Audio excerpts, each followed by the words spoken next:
주님 앞에 명령도 하고 고집도 부리고 땡깡도 쓰고 보통은 그렇습니다. 그러니까 주님도 어떻게 못하는 예수 믿는 성도들이 엄청 많아요.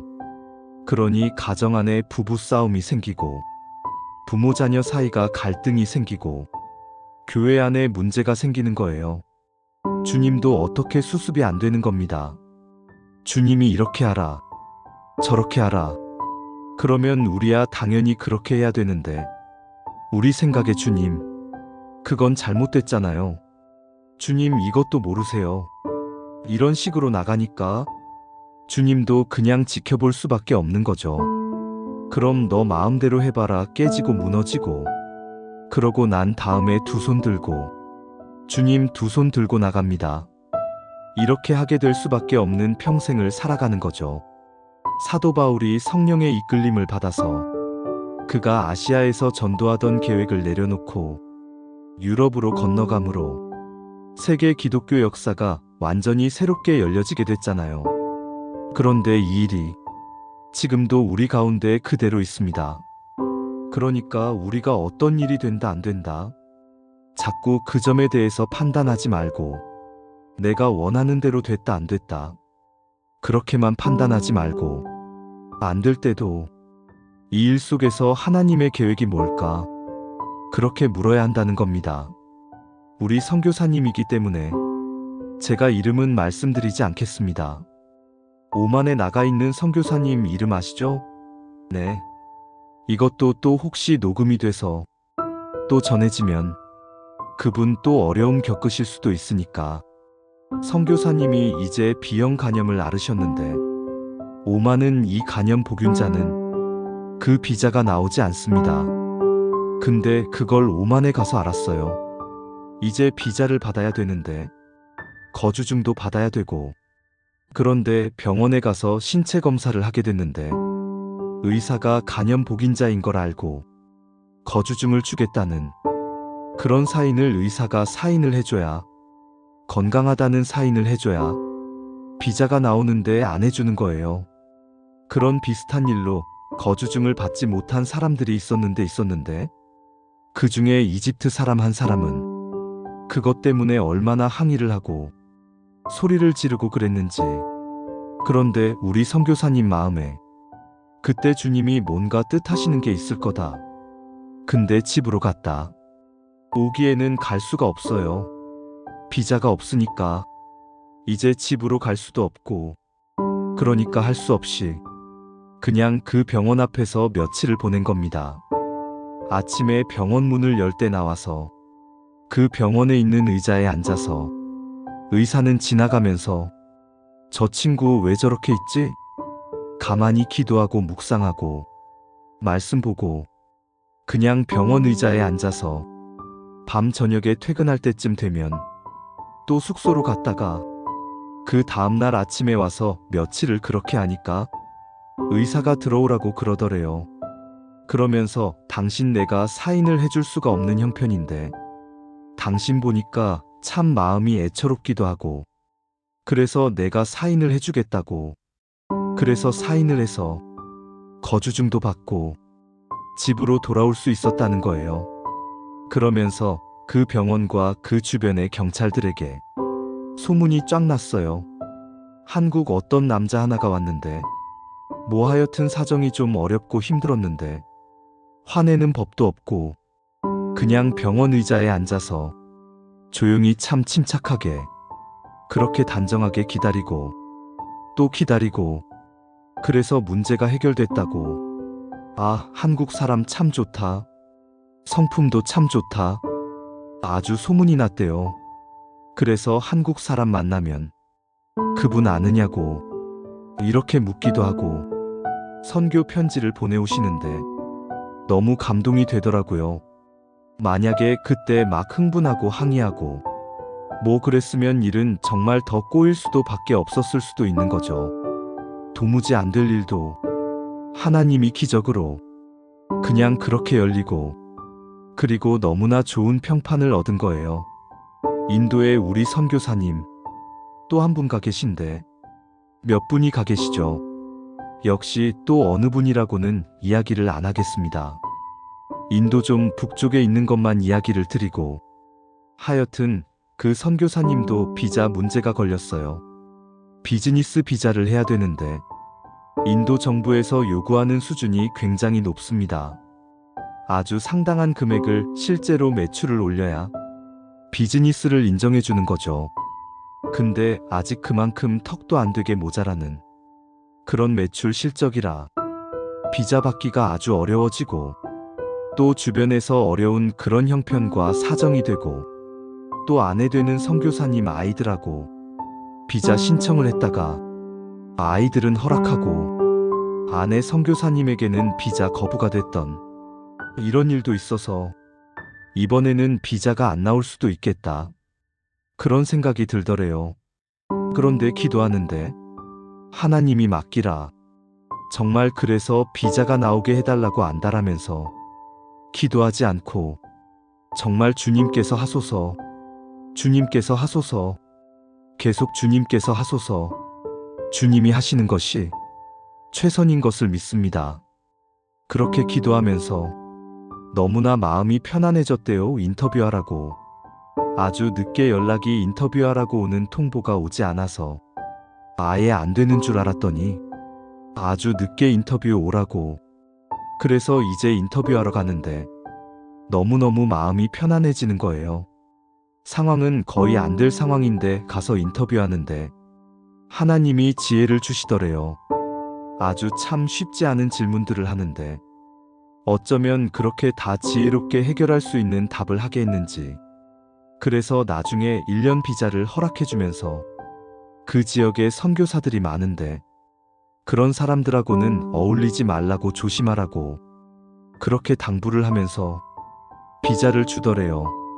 어떤 상황이 오든지 하나님이 뭘 원하실까 하는 것을 쫓아서 기도하는 일, 이건 정말 우리가 훈련해야 되고 또 훈련해야 되는 일입니다. 그 일을 통해서 비로소 우리는 알아요. 하나님은 지금도 살아계시고 우리 기도를 통해 역사하시고 우리 가운데 함께 하시는구나.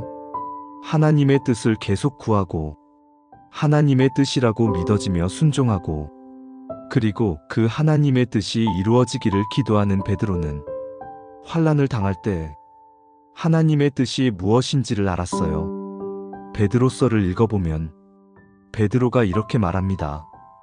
베드로전서 3장 17절에 선을 행함으로 고난받는 것이 하나님의 뜻일지인데, 베드로가 실제로 그랬죠. 예수 부활의 복음을 전하다가 그가 감옥에 가서 말할 수 없는 고초를 당하고 어려움을 겪었잖아요. 아, 그게 하나님 뜻이구나. 하나님의 뜻은 어려움 당할 때 우리를 그 어려움에서 벗어나게 해주시는 것도 하나님의 뜻일 수도 있고, 선을 행하되 고난을 당하게 하는 것도 하나님의 뜻일 수도 있는 거죠. 그렇게 답을 얻고 나니까, 그러니까 베드로가 더 이상 살려주세요, 도와주세요, 이렇게 기도를 안 했던 거예요. 주 예수의 이름으로 지금도 표적과 기사가 일어나게 해주옵소서, 이렇게 담대하게 구했던 거예요. 그리고 깨달아졌어요. 시편 2편을 통해서 모든 세력이 합세해서 예수 그리스도의 복음을 전하지 못하도록 대적하게 될 것이라는 예언이 벌써 시편 2편에 기록되어 있다는 사실을 알았어요. 그러니까 이제는 더 이상 하나님 앞에 살려주세요, 도와주세요 할 필요도 없는 거죠. 모든 대적이 예수 그리스도를 대적하려고 일어나게 될 것이다. 지금이 그렇게 됐구나. 그러면 하나님 아유 충분합니다. 이런 일이 있을 거라고 그러셨군요. 아, 이런 일이 당연히 있겠군요. 아, 알겠습니다, 하나님. 그러나 저희들이 굴하지 않고 담대하게 주 예수님의 부활의 복음을 전하게 해주시옵소서, 이렇게 기도하게 된 거예요. 하느님의 뜻을 알고 나니까 고난 앞에서 답이 명확해 온 거죠. 여러분 혹시 사고가 났습니까? 병이 들었나요? 자녀에게 문제가 생겼습니까? 또는 큰 손실을 당했나요? 주님이 여러분과 함께 계시고 여러분도 늘 주님을 바라보고 있는 중에 일어난 일이라면 그러면 주님이 아십니다. 여러분이 지금 기가 막힌 어려움 중에 있는 것 말할 수 없이 두려운 상황 속에 빠져 있다는 사실. 주님이 다 아세요. 주님이 모르시니까. 하나님 이런 일이 있는 줄 꿈에도 모르셨죠. 하나님 외출 나가셨다가 못 보셨죠. 이런 경우는 있을 수도 없잖아요. 우리가 예수님을 믿고 예수님의 생명으로 사는데 내 안에 주님이 이미 와 계신데 내가 겪는 일을 주님이 어찌 모를 수가 있겠어요. 주님은 정말 다 아시는 거죠. 그 점에 대해서 여러분이 분명한 확신을 가져야 돼요. 주님이 모르시는 바가 아니다. 주님이 다 알고 계시고 지켜보시는 중에도 이런 일이 생겼다. 그렇다면 하나님, 제가 어떻게 해야 됩니까? 이런 상황에서 주님은 제가 어떻게 하기를 원하십니까? 이렇게 기도가 나와야 되는 거죠. 바랄 수 없이 억울한 일, 엄청난 손실 겪고 정말 살고 싶은 마음도 없고 억울해 미치겠고 이렇게 반응하지 말고 하나님 다 보셨잖아요. 하나님 다 아시잖아요. 제가 어떻게 해야 됩니까? 이런 상황에서 제가 어떻게 해야 됩니까? 라고 기도해야 돼요. 그러면 신기하게 하나님이 무엇을 원하는지를 알게 해주세요. 한 번은 연합집회에 저도 설교자로 한 사람으로 참여를 했는데 강사님들은 다 같이 한쪽 지역에 같이 있고 청년들이 엄청나게 많이 모여서 집회를 하는데 제가 설교를 하고 그 다음에 이제 설교를 하실 목사님이 설교를 하시는 중에 먼저 설교한 저를 인용하면서 굉장한 실언을 하셨어요. 모욕적이기도 하고 그리고 제가 속한 교단에 대해서도 아주 폄하하는 듯한 표현을 딱 듣는 순간에 갑자기 속이 이상해지더라고요. 그리고 같이 있던 다른 목사님들도 좀 순간적으로 정말 얼음이 되어버렸어요. 아니, 어떻게 저런 말을 저렇게 공개석상에서 하지? 이런 느낌이 드는 그때 제 마음속에 복잡한 생각이 들었어요. 이건 분명히 따져야 되고 이건 분명히 바로 잡아야 돼요. 공개적인 사과를 받아야 돼. 그럴 일이야. 이건 나 문제만도 아니야. 이거는 우리 교단 전체의 문제이기도 해. 이런 생각도 들더라고요.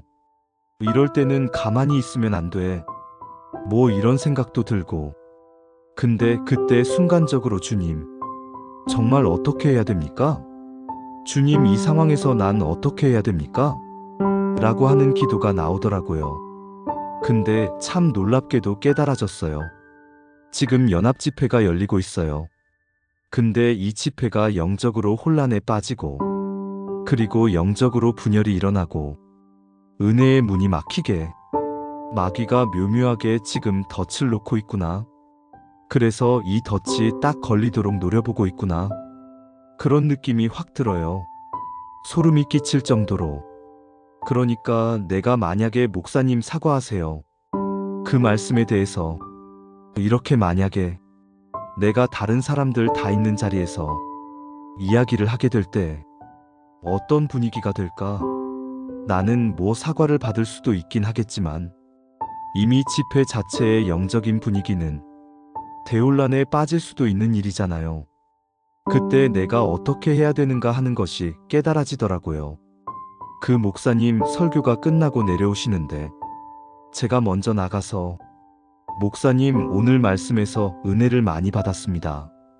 그렇게 인사를 하고 나가서 악수를 먼저 청했더니 그 목사님이 영 당황해 하시면서 목사님, 제가 농담한 거 아시죠? 그렇죠, 뭐 농담하셨죠? 다른 강사 목사님들이 다 분위기가 확 풀렸어요. 그리고 그 위기는 아마 그 목사님도 다른 분들도 기억도 안 하실지도 모르겠어요. 아주 아무 일도 없었던 것처럼 그 집회가 잘 끝났죠. 어떤 때는 정말 하나님의 뜻을 분별하기가 쉽지 않은 순간이 옵니다. 감정이 너무 격해지거나 너무 화가 나거나 너무 좋거나 너무 싫거나 뭐 별의별 일들이 생길 때 근데 그때가 위기인 거예요. 하나님이 뭘 원하시는가에 대한 확인을 하지 않고 말을 해버리거나 행동을 해버리면 두고두고 후회될 일을 남기게 되는 거죠. 여러분, 하나님을 완전히 신뢰해야 돼요. 이거 아니면 나 죽어 이런 거 없습니다. 살다가 보면 그런 느낌이 올 때도 있지만 지나고 보면 그거 아니면 죽는 경우 없어요. 이 학교 못 가면 나는 완전히 망하니 그런 경우 없습니다. 내가 어떤 일을 정말 간절히 원하는 것이 있을 수는 있겠지만 그게 이루어지지 않는다. 그래서 하나님이 나를 사랑하지 않는 것도 아니에요. 항상 내게 주어진 상황 속에 이제는 끝이야. 이제는 나에게는 아무런 낙이 없어. 이렇게 판단하면 안 됩니다.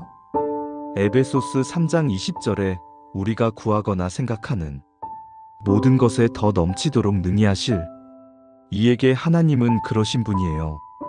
우리가 생각하는 것과 구하는 것에 더 넘치도록 능히 하실 수 있는 분입니다. 그러니 우리가 해야 될 일은 더 이상 내 마음대로 하려고 몸부림치는 거, 이제 내려놓는 거, 내 마음대로 되지 않았다고 불평하지 말아야 합니다. 마음대로 할 수 없는 것이 오히려 복일 때가 많습니다. 제가 부산에서 목회할 때 참 교회를 신실하게 섬기고 전도도 열심히 하시고 제자 훈련도 섬기고 교인들 양육도 잘하시던 여자 권사님이 계신데 남편 권사님이 IMF 그때 갑자기 실직을 하시고 집안 재정이 엄청 어려워졌어요. 그때는 대부분 다 우리 국민들이 그런 어려움을 겪었을 때입니다.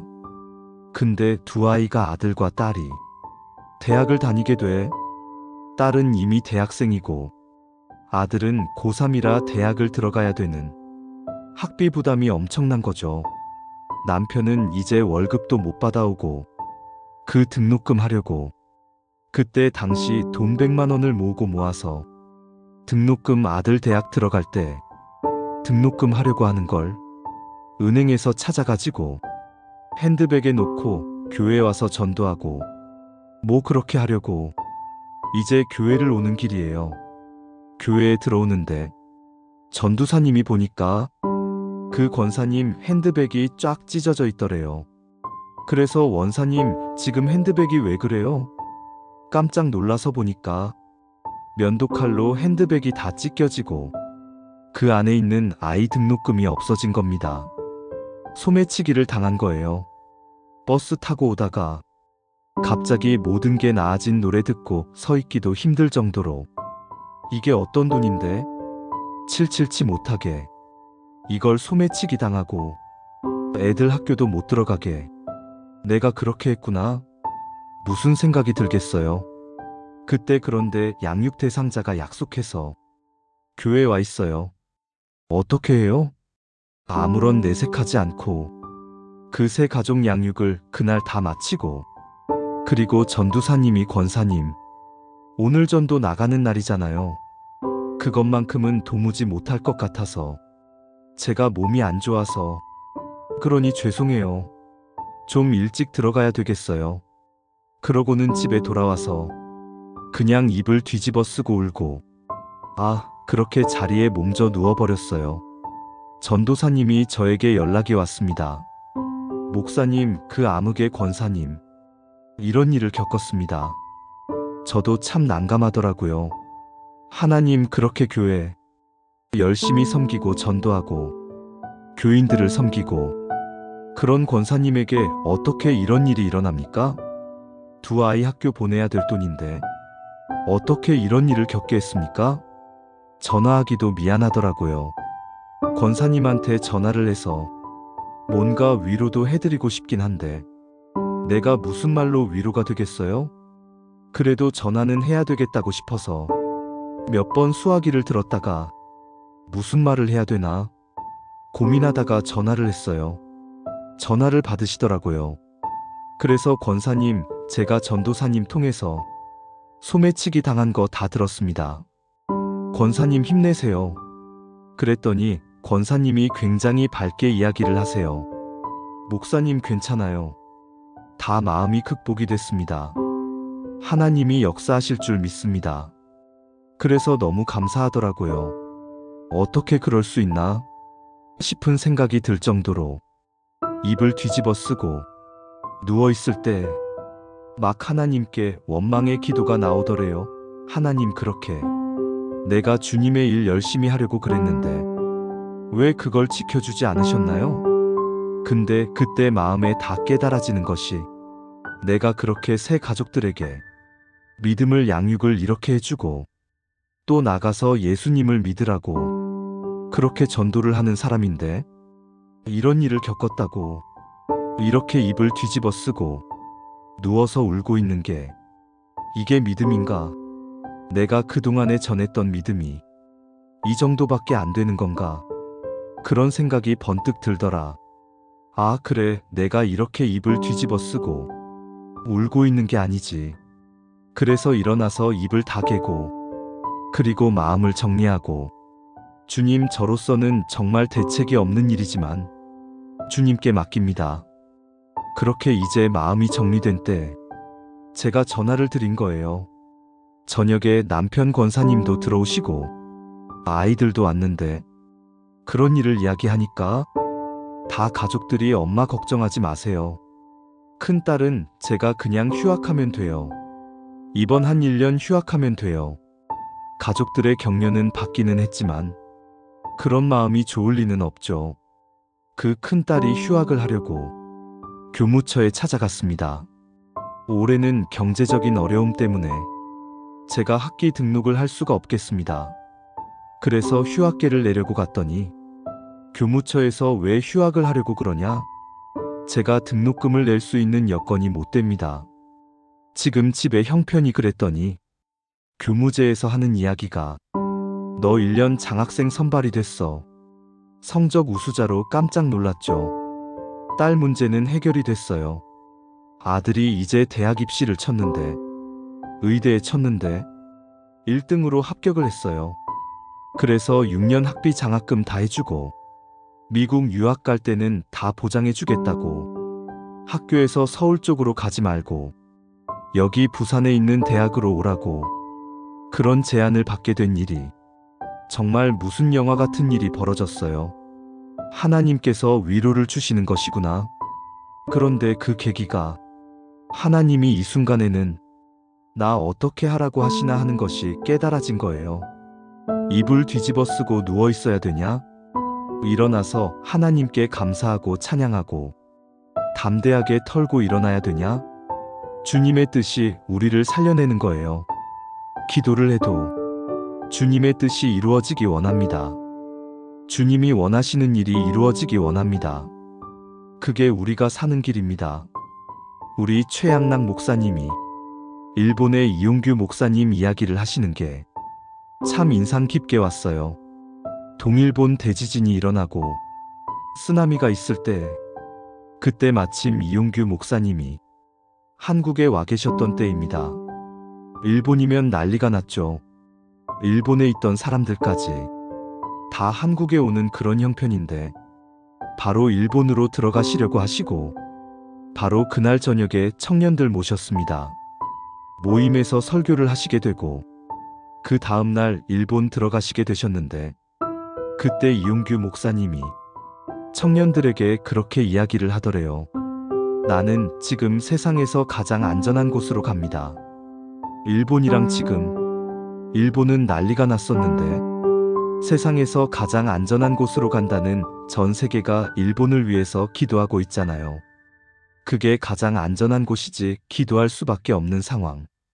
그 지역이 오히려 안전합니다. 기도를 안 해도 되는 것처럼 여겨지는 이 나라가 우리 한국이 사실은 정말 걱정입니다. 그렇게 이야기를 하셨던 기억이 있으시다고 이야기를 하시더라고요. 정말 그렇습니다. 나는 왜 이렇게 어려운 문제가 많아서 기도할 수밖에 없나? 사실은 지나고 보면 기가 막힌 하나님의 특별한 축복의 때일 수 있어요. 하나님의 뜻을 분별해 보시면 아마 아실 수 있을 겁니다. 나는 뭐 특별히 기도할 문제도 없어. 그게 오히려 두려운 일이에요. 정말 걱정스러운 일입니다. 오늘 이 시간에 우리가 하나님 앞에 기도할 때 하나님의 뜻이 명확히 여러분이 깨달아지고 그 하나님의 뜻을 붙잡고 기도하면서 우리의 기도에도 하늘의 권능이 부어지는 정말 이 땅이 진동하는 것 같은 역사가 일어나게 되기를 축복합니다.